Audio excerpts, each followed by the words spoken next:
Hello students, अपन पढ़ रहे हैं एक्सक्रीशन। एक्सक्रीशन के बारे में आपको बताया था कि elimination of nitrogenous wastage from body is called excretion. तो एक्सक्रेटरी जो मेन स्ट्रक्चर है किडनी के बारे में अपन पढ़ चुके हैं। आज अपन देखते हैं other excretory structures. Other excretory organs और structures such as lungs. Lungs are also helps in excretion. Large amount of carbon dioxide and significant amount of water is eliminated through lungs. तो देखिए यहाँ पर large amount of carbon dioxide about 200 ml per minute and significant amount of water is eliminated through lungs. The elimination of water is little during hot and humid climate, and elimination of water is more during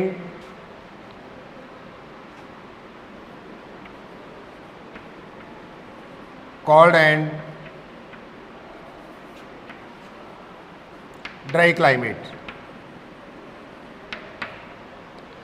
ठीक है, तो इसका मतलब the elimination of water through lungs is also depend on climatic conditions. In a hot and humid climate, little amount of water is eliminated through lungs, and during cold and dry climate, large amount of water is eliminated through lungs. The elimination of water through lungs is also affected by pattern of breathing and rate of breathing. Pattern of breathing means through nose or buccal cavity, and rate of breathing. They also affect the elimination of water through lungs. Second जो excretory structure है उसको अपन देखते हैं liver. It is largest gland of body.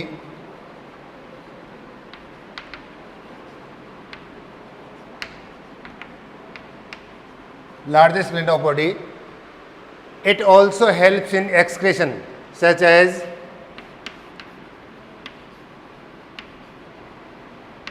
cholesterol,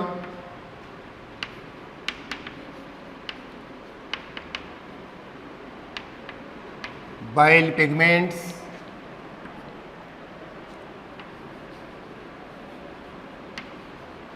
degraded steroid hormones,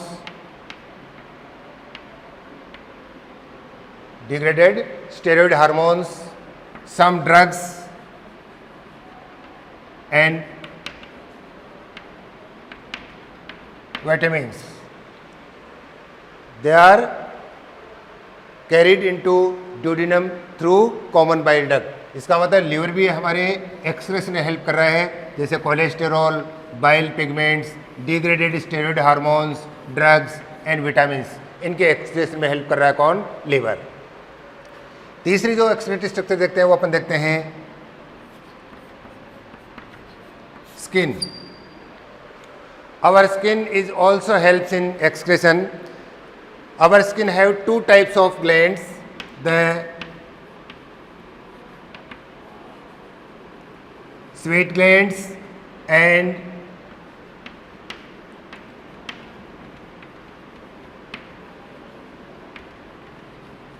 sebaceous glands.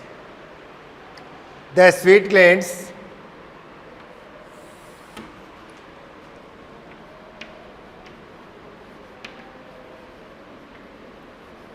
secretes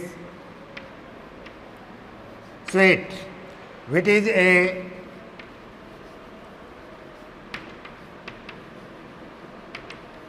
watery fluid contains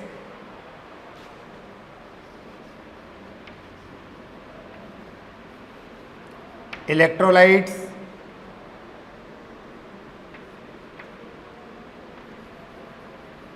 urea, amino acids, glucose etcetera. देखिए sweat glands का जो secretion sweat, it is a watery fluid, it contains electrolytes, urea, amino acids, glucose etcetera, so that it also helps in excretion. But the main aim of sweating is facilitate the cooling effect on body.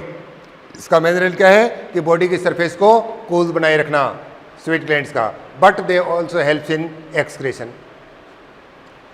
Next देखिए अपन जो sebaceous gland की बात करते हैं अपन, वो भी excretion में help करती हैं। तो sebaceous glands they are holocrine in nature, यानी कंप्लीटली डिस्ट्रॉय हो जाते हैं सिक्रेशन साथ साथ। They are situated at the base of hairs, अपने बॉडी के जो हेयर्स हैं उनके बेस के ऊपर हैं। Their secretion is called sebum. The main function of sebum और main role of sebum is form a protective covering on hairs and skin and make them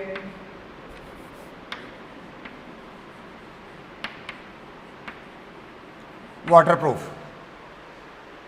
Protective covering on the hairs and skin and make them waterproof. But they also helps in excretion because sebum contains some sterols,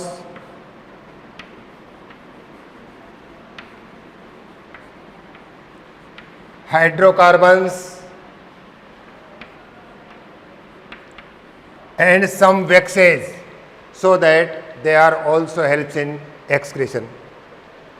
sebum का एक role और है, in the presence of sunlight the sebum helps in synthesis of vitamin D के synthesis में भी ये help करता है। तो ये थी अदर एक्सक्रेटरी स्ट्रक्चर्स, जिसमें अपने क्या देखा, सबसे पहले लंग्स के बाद में लीवर के बाद skin, all they are helps in excretion. उसके बाद देखते हैं अपन हीमोडायलिसिस।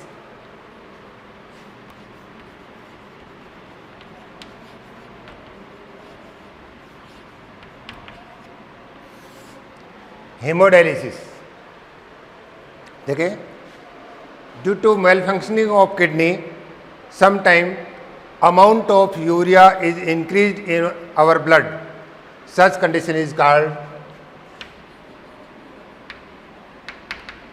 यूरेमिया। अगर किडनी के ठीक से काम न करने पर हमारे ब्लड के अंदर यूरिया की कंसंट्रेशन बढ़ जाती है, इस कंडीशन को बोलते हैं uraemia. And this condition is harmful to us, so that it is essential or it is necessary to eliminate this urea from blood through artificial kidney. It is called hemodialysis. यानी blood से artificial kidney के द्वारा इस urea को separate करना ही क्या कहलाता है, यूरेमिया कहलाता है। अब सबसे पहले अपन बात करते हैं आर्टिफिशियल किडनी। तो यहाँ पर अपन देखते हैं, देखो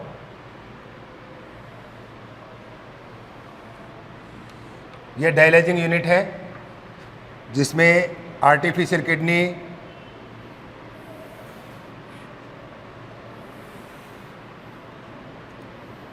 networks of tubules made up of cellophane membrane. तो सबसे पहले अपन बात करते हैं artificial kidney.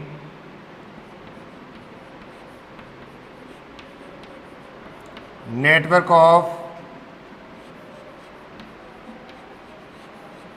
tubules made up of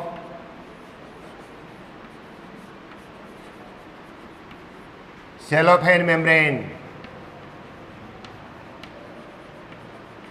ठीक है, नेक्स्ट देखें,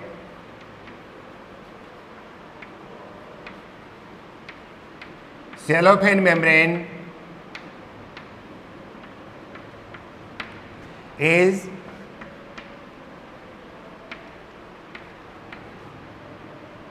permeable for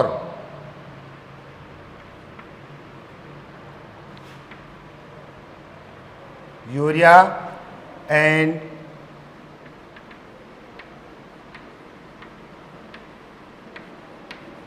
impermeable for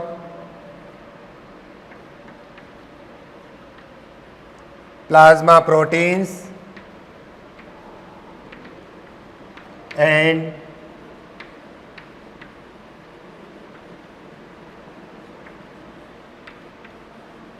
blood corpuscles. तो देखिए, सेलोफेन मेम्ब्रेन का एक नेटवर्क है, ट्यूब का, सॉरी, एक ट्यूबुल्स का नेटवर्क है, और ये ट्यूब किससे बनी हुई है? सेलोफेन मेम्ब्रेन से।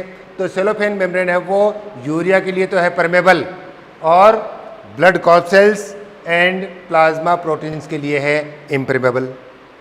अब ये जो अपने आर्टिफिशियल किडनी या ये जो यूनिट है, इसको अपन एक फ्लूइड के अंदर ये सस्पेंडेड रहती है, यानी the artificial kidney are suspended in a fluid called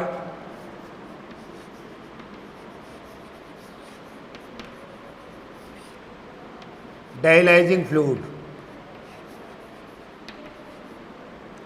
and dialyzing fluid, the composition of dialyzing fluid is as similar to blood plasma except urea, यानी इसमें यूरिया नहीं है। तो इसका मतलब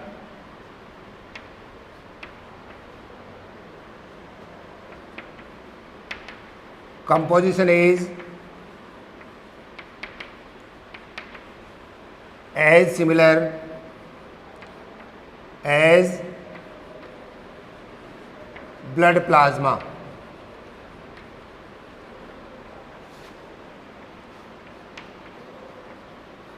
except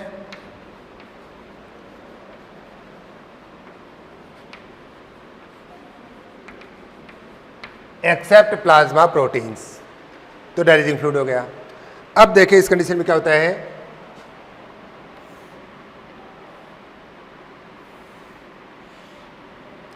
ये मान लिया पेशेंट है, तो इसका मतलब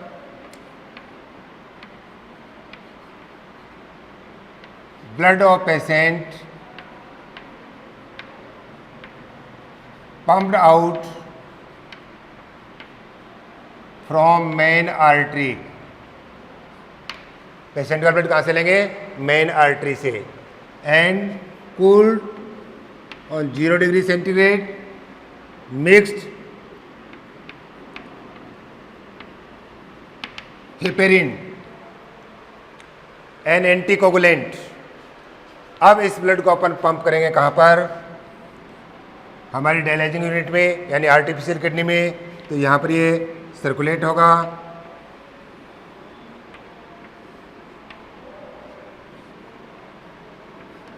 अब यहाँ पर सर्कुलेट होगा तो क्या होगा? Urea is diffused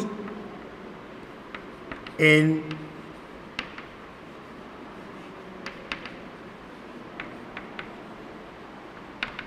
dialysing fluid. लेकिन देखें ये फ्लूइड है, इसमें यूरिया की कंसंट्रेशन बढ़ रही है, तो इसका मतलब इस फ्लूइड को कंटिन्यू अपन क्या करते हैं?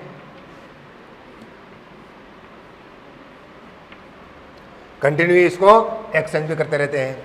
अब जब यूरिया का नॉर्मल लेवल आ जाता है, उस कंडीशन में ब्लड को अपन क्या करते हैं? कलेक्ट करते हैं। कलेक्ट करने के बाद में it is warm up to equal body temperature और 37 डिग्री सेंटीग्रेड प्लस मिक्स्ड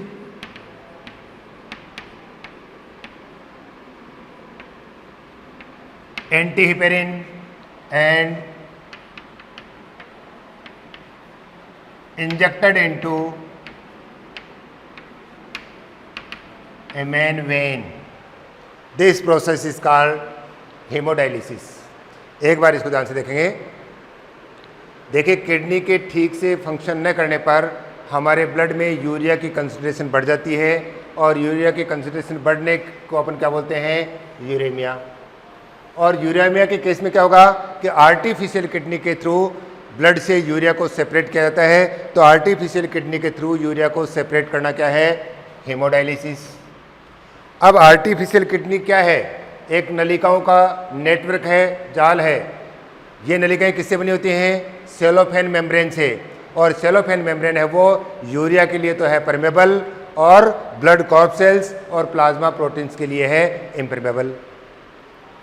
अब हमारी जो आर्टिफिशियल किडनी है वो एक डायलिजिंग फ्लूइड के अंदर रखी जाती है और डायलिजिंग फ्लूइड का जो कंपोजिशन है वो सेम प्लाज्मा के जैसे होता है, लेकिन उसमें क्या नहीं है? यूरिया नहीं होती है, एक्सेप्ट यूरिया. यानी इसमें यूरिया नहीं होती है. बाकी सारे के सारे कंटेंट कैसे होते हैं? इनके प्लाज्मा के जैसे होते हैं. अब देखो, इस कंडीशन के अंदर क्या होगा कि जो पेशेंट है, पेशेंट का ब्लड कहाँ से लिया जाता है? From main artery. Main artery से ब्लड को लेकर उसको 0 डिग्री सेंटीग्रेड तक कूल करते हैं और उसमें हेपेरिन मिक्स किया जाता है. हेपेरिन क्या है? It acts as an anticoagulant. एक एंटीकोगुलेंट है जो ब्लड को क्लॉट होने से रोकता है. उसके बाद में ब्लड को पंप किया अपने आर्टिफिशियल किडनी में, तो क्या होगा? Due to concentration gradient the urea is diffused into dialysing fluid. After then the blood is collected from artificial kidney. It warm up to equal body temperature और 37 degree Celsius and mixed antiheparin. और antiheparin mix करने के बाद में इसको pump कर दिया जाता है. कहाँ पर? पेशेंट की मेन वेन के अंदर इसको पंप कर दिया जाता है. ये जो प्रोसेस है वो कहलाता है हीमोडायलिसिस. ये था हीमोडायलिसिस. Kidney transplantation. देखिए, किडनी के यदि सारे के सारे ट्रीटमेंट फेलियर हो जाते हैं और किडनी काम नहीं करती है, उस कंडीशन के अंदर अपन ऑर्गन ट्रांसप्लांटेशन या किडनी ट्रांसप्लांटेशन का प्रोसेस है वो उसको काम में रहते हैं. और किडनी ट्रांसप्लांटेशन में किडनी डोनेट कौन कर सकता है? यानी डोनर कौन हो सकता है? या तो कोई व्यक्ति जीवित हो, लिविंग हो, या फिर रिसेंटली डेथ हुई हो. जीवित हो या फिर रिसेंटली डेथ हुई हो. दूसरा, जो रिसिपेंट है उस रिसिपेंट का क्लोज रिलेटिव हो. क्लोज रिलेटिव मीन्स माता पिता, भाई बहन, है ना? क्लोज रिलेटिव हो. यानी डोनर और रिसिपेंट के टिश्यूज में जितनी ज़्यादा सिमिलरिटी होगी, किडनी ट्रांसप्लांटेशन सक्सेसफुल के चांस उतने ही क्या होंगे? अधिक होंगे. नहीं तो इस कंडीशन में क्या होगा? अगर टिश्यूज में सिमिलरिटी नहीं है तो उस कंडीशन में क्या होगा कि हमारा इम्यून सिस्टम किडनी को क्या है? फॉरेन पार्टिकल समझ करके किडनी सेल्स को क्या कर देगा? डैमेज कर देगा. तो यहाँ पर अपन देखते हैं कि हमारे इम्यून सिस्टम में देखिए जो टी सेल्स हैं, टी सेल्स वो ऑर्गन ट्रांसप्लांटेशन को या किसी भी ऑर्गन को रिजेक्ट करते हैं. तो कौन करते हैं? T cells. या अपने कह सकते हैं कि हमारी सेल मीडिएटेड इम्यूनिटी है, वो सेल मीडिएटेड इम्यूनिटी है वो किसी भी ट्रांसप्लांटेड ऑर्गन को क्या कर देती है? रिजेक्ट कर देती है. दूसरा, किडनी ट्रांसप्लांटेशन के समय पर कुछ immunosuppressive drugs such as cyclosporin A, ये भी पेशेंट को दिए जाते हैं. साइक्लोस्पोरिन ए यानी सम इम्यूनोसप्रेसिव जो टेबलेट है या ड्रग्स हैं वो भी पेशेंट को दिए जाते हैं. अब यहाँ पर कुछ टर्म्स आते हैं, जैसे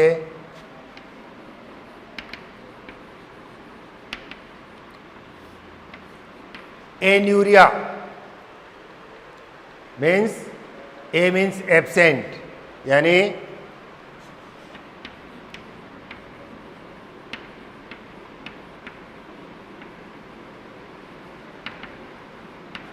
no urine formation.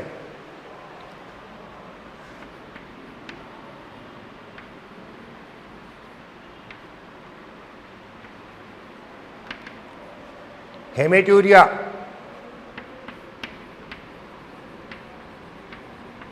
presence of blood in urine due to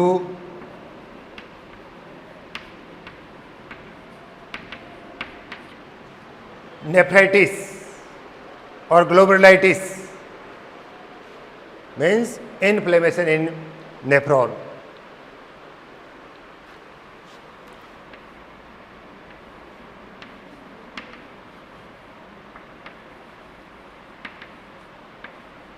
oliguria,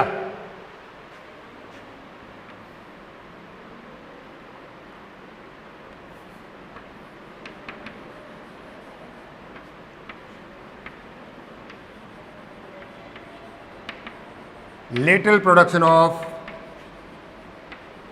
urine, lateral production of urine.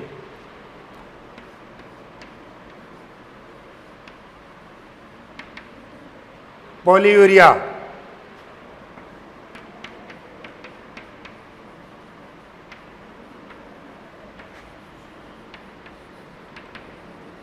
Axis production of urine, axis production of urine. अब देखिए यहां पर दो कंडीशन हो सकती हैं. यहां पर दो कंडीशन हो सकती हैं. ये तो टेम्परेरी कंडीशन है.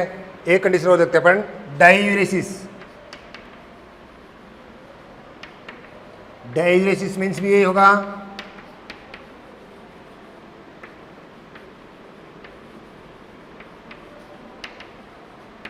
Axis production of urine. लेकिन यहां पर दो बातें हो सकती हैं. एक तो क्या हो सकता है,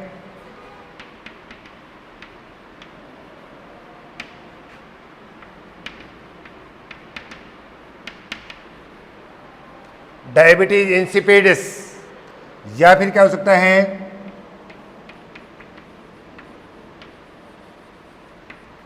डायबिटीज मेलिटस. अब दोनों में देखिए डिफरेंस क्या है. Diabetes insipidus means it is due to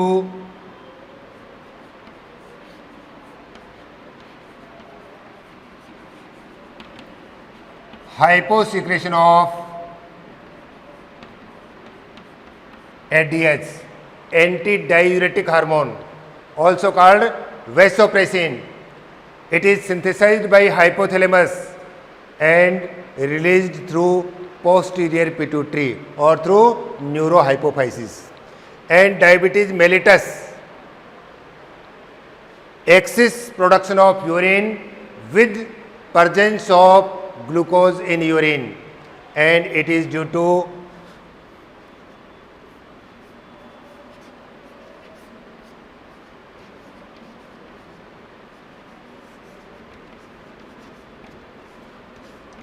hyposecretion of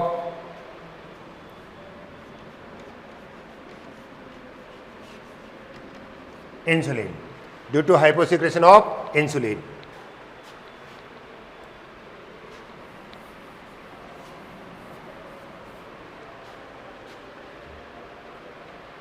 next है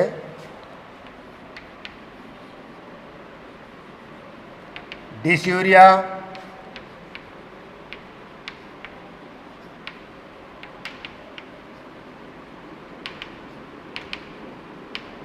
painful micturition, dysuria.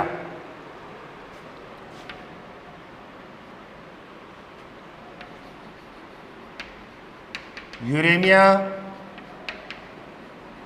excess amount of urea in blood.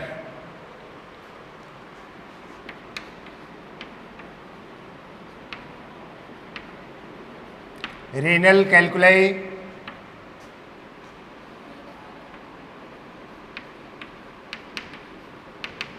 deposition of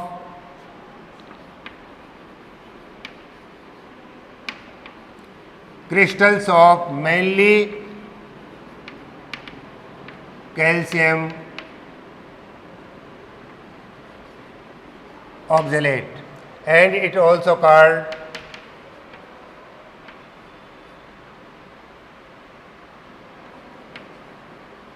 kidney stone. तो यहां पर कुछ टर्म्स देखे अपन ने, anuria, no urine formation, hematuria, presence of blood in urine, it is due to glomerulitis or nephritis. Oliguria, lateral production of urine. Polyuria, excess production of urine. Diuresis, excess production of urine. और इसमें दो तरह के हो सकते हैं, दो disease हो सकते हैं, डायबिटीज इंसिपिडस और diabetes mellitus. Insipidus, excess amount of urine but no presence of glucose in urine, it is due to hyposecretion of ADH. Diabetes mellitus means excess production of urine with presence of glucose in urine, and it is due to hyposecretion of insulin which is secreted by beta cells of pancreas. Dysuria, painful maturation. Uremia, excess amount of urea in blood. And renal calculi, deposition of crystals of mainly calcium oxalate or calcium carbonate in pelvic region of kidney. It also known as kidney stone, जिसको अपन क्या बोलते हैं, kidney stone भी बोलते हैं। तो यहाँ पर अपन देखते हैं, इसकी समरी बताता हूं आपको।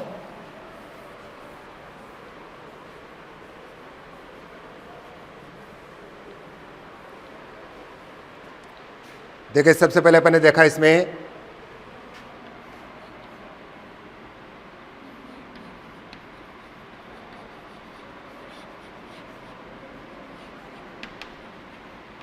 ऑस्मो रेगुलेशन, जिसमें और ऑस्मो कॉन्फॉर्मर्स और osmo regulators.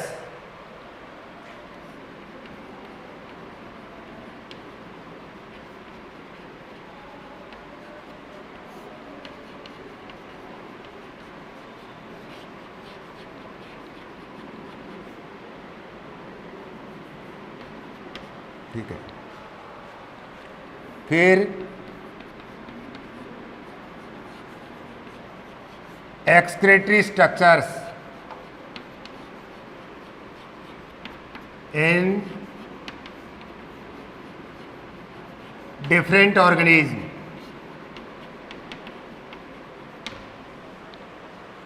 Third, excretory products, mainly ammonia, urea and uric acid, और साथ में अपन ने देखा ornithine cycle.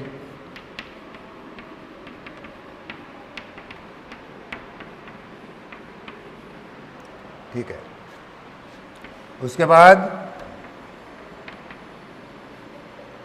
Structure of excretory system, mainly structure of kidney, फिर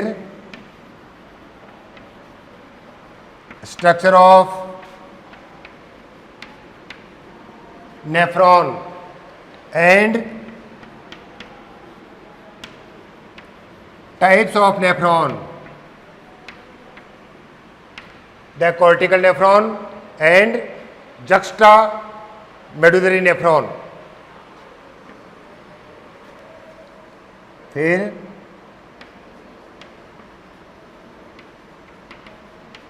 mechanism of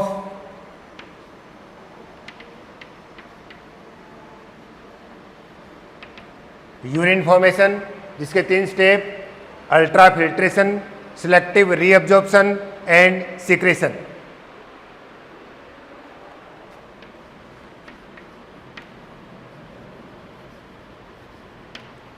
रेगुलेशन ऑफ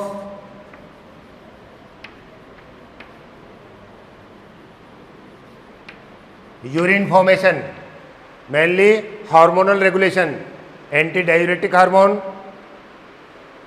जो पोस्ट पिट्यूटरी रिलीज करती है, रेनिन जो जेजीए रिलीज करता है, और ANF एट्रियल नाइट्रोरेटिक फैक्टर जो रिलीज करते हैं कौन, एट्रिया ऑफ हार्ट। उसके बाद में मैकेनिज्म ऑफ कंसंट्रेटिंग यूरिन और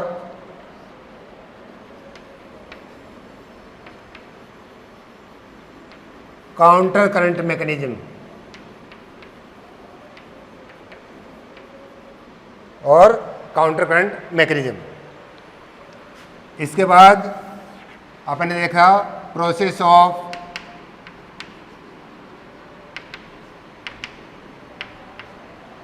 of maturation,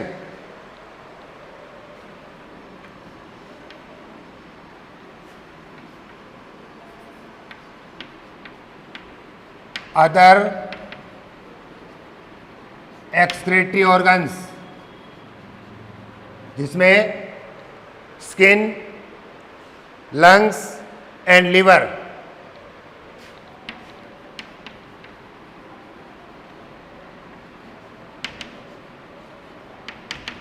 hemodialysis,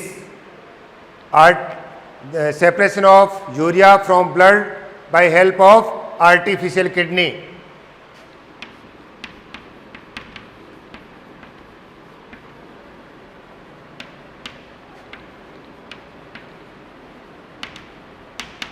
kidney transplantation, and